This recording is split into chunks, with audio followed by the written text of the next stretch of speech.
2013 నుంచి 2023 వరకు 10 సంవత్సరాలు నరేంద్ర మోడీ గారు ప్రధానమంత్రిగా మహిళా రిజర్వేషన్లు ఊసే ఎత్తకపోవడం, మహిళలకు రిజర్వేషన్లు ఇవ్వాలన్న ఆలోచన చేయకపోవడం వల్ల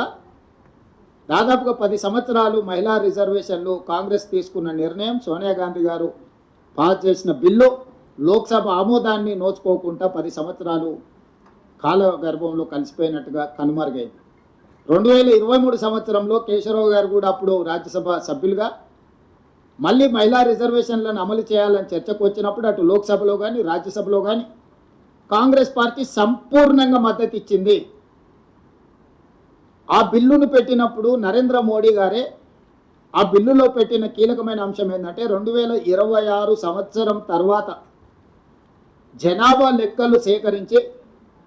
జనాభా లెక్కల్ని గెజెట్ ప్రచురించిన తర్వాత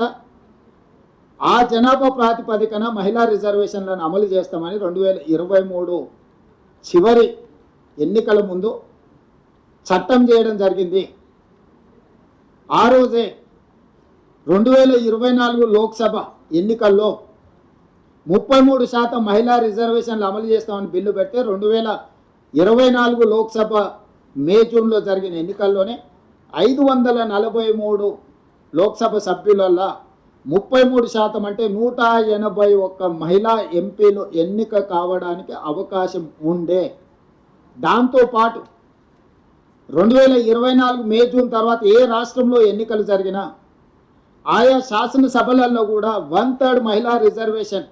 అమలు చేయమని చట్టం చేసి ఉంటే ఈ మధ్యకాలంలో జరిగిన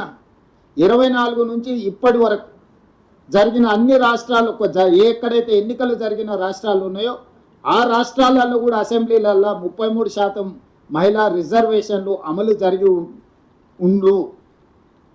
కానీ చిత్తశుద్ధి లేని ఎన్డీఏ ప్రభుత్వము ఆ రోజు చట్టాన్ని లోక్సభలో ఆమోదించినప్పుడు తక్షణమే అమలు చేసే అవకాశం ఉన్న చట్టంలో ఫిట్టింగ్ పెట్టి మహిళలకు రిజర్వేషన్లను దూరం చేసింది ఎన్డీఏ ప్రభుత్వం.